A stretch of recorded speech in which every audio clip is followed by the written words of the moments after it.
আপনার ব্যাঙ্ক অ্যাকাউন্টের সাথে যদি আধার কার্ডের নাম্বার লিঙ্ক না থাকে এবং আপনি যে অ্যাকাউন্ট ইউজ করছেন না সেই অ্যাকাউন্ট আপনার আধার কার্ডের সাথে লিঙ্ক রয়েছে, আজকের এই ভিডিওটির মাধ্যমে আপনি কিভাবে ডিসেডিং এবং সেডিং অর্থাৎ লিঙ্ক এবং ডেলিঙ্ক করবেন আজকের এই ভিডিওটির মাধ্যমে স্টেপ বাই স্টেপ দেখিয়ে দেওয়া হয়েছে। আপনাকে অবশ্যই ভিডিওটি প্রথম থেকে শেষ অবধি থাকার অনুরোধ করব। এবং আপনি এখানে যে কোনো একটি ব্রাউজারে আপনি সার্চ করে নেবেন NPCI, ঠিক আছে, যেটা রয়েছে national payments corporation of India. তো আপনি প্রথম যে ওয়েবসাইটটি দেখতে পাচ্ছেন আপনি এই ওয়েবসাইটে ভিজিট করে নেবেন। এখানে ভিজিট করে নেওয়ার পর আপনার যে ব্যাঙ্ক অ্যাকাউন্ট রয়েছে সেই ব্যাঙ্ক অ্যাকাউন্ট যদি লিঙ্ক না থাকে তো এর জন্য আপনি কনজিউমার যে অপশন রয়েছে এই অপশনে আপনি ক্লিক করে নেবেন, মানে লিঙ্ক করার জন্য আপনার ব্রাঞ্চ অফিসে না গিয়ে, ঠিক আছে। তো এরপর এখানে আপনি রয়েছে দেখতে পাচ্ছেন ভারত আধার সেডিং, ঠিক আছে, এনেবেল। তো আপনি এই অপশনে ক্লিক করে নেবেন।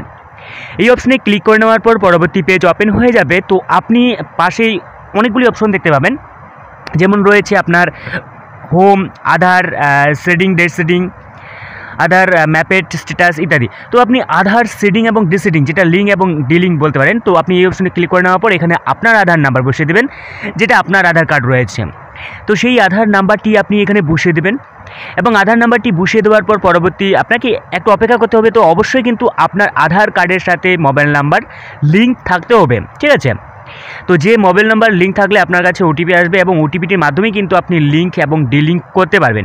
তো আপনি কি করতে চাইছেন, সেটিং নাকি ডিসেটিং, মানে লিঙ্ক নাকি ডিলিঙ্ক, সেটা কোন ব্যাঙ্ক রয়েছে সেটাও আপনি এখান থেকে চুজ করে নেবেন, ঠিক আছে। যদি আপনি লিঙ্ক করতে চান তো লিঙ্ক করার জন্য আপনি কি করবেন, যে নতুন মানে অন্য কোনো অ্যাকাউন্টের লিঙ্ক রয়েছে নাকি, তো সেটাও আপনি এখান থেকে দেখতে পাবেন। যদি লিঙ্ক না থাকে তাহলে ফ্রেশ, যদি লিঙ্ক থাকে দিয়ে একেবারে আপনি মাঝেরটা করে নেবেন স্যাম ব্যাঙ্ক অ্যাকাউন্ট, মানে একই ব্যাঙ্ক অ্যাকাউন্ট। যদি অন্য কোনো ব্যাঙ্ক অ্যাকাউন্টের লিঙ্ক থাকে তাহলে আপনি একেবারে শেষেরটা করে দেবেন, তাহলে অটোমেটিক সেটা যদি অন্য কোনো অ্যাকাউন্টে লিঙ্ক থাকে তাহলে সেটা ডিসেটিং মানে ডিলিং হয়ে আপনি যে অ্যাকাউন্ট লিঙ্ক করতে চাচ্ছেন সেই অ্যাকাউন্টে আপনার লিঙ্ক হয়ে যাবে। এবং এখানে আপনার যে অ্যাকাউন্টের নাম্বার রয়েছে, অ্যাকাউন্ট নাম্বার, এরপর আপনার ব্যাংকের নাম, আপনার নাম, ঠিক আছে, এখানে বক্সে ক্লিক দিয়ে নেবেন। এরপর আপনি নিচের দিকে আসবেন, আসার পর ক্যাপচা বসিয়ে দেওয়ার পর আপনি সাবমিট অপশনে ক্লিক করে নেবেন। সাবমিট অপশনে ক্লিক করে নেওয়ার পর অবশ্যই আপনার যে মোবাইল নাম্বার রয়েছে সেই মোবাইল নাম্বারে একটি ওটিপি আসবে, ঠিক আছে। তো নিচের দিকে আসবেন, আসার পরে এখানে আপনার টার্ম অ্যান্ড কন্ডিশন রয়েছে, আপনি এখানে অ্যাগ্রি অ্যান্ড কন্টিনিউ করে নেবেন।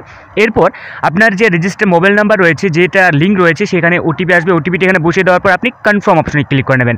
কনফার্ম অপশনে ক্লিক করে নেওয়ার পর আপনি আবারও কনফার্ম করে নেবেন। এরপর কিন্তু আপনার যে ব্যাঙ্ক অ্যাকাউন্ট রয়েছে যেটি আধারের সাথে আগে লিঙ্ক ছিল না এবং যেটি এখন আপনি লিঙ্ক করলেন সেটি কয়েক সপ্তাহের মধ্যে কিন্তু এটা লিঙ্ক হয়ে যাবে এবং আপনি সহজভাবে কিন্তু স্ট্যাটাস চেক করে নিতে পারবেন, যেটা ম্যাপেড রয়েছে আধার, এখানে পাশে রয়েছে আধার ম্যাপেড স্ট্যাটাস, সেখানে গিয়ে আপনি সহজভাবে সেটি লিঙ্ক হয়েছে কি হয়নি সেটাও আপনি কিন্তু সহজভাবেই দেখতে পারবেন, ঠিক আছে। তো এই ছিল আজকে ছোট্ট একটা ভিডিও, দেখা হচ্ছে পরবর্তী নতুন একটি ভিডিওতে। ভালো থাকবেন, সুস্থ থাকবেন, বাই বাই।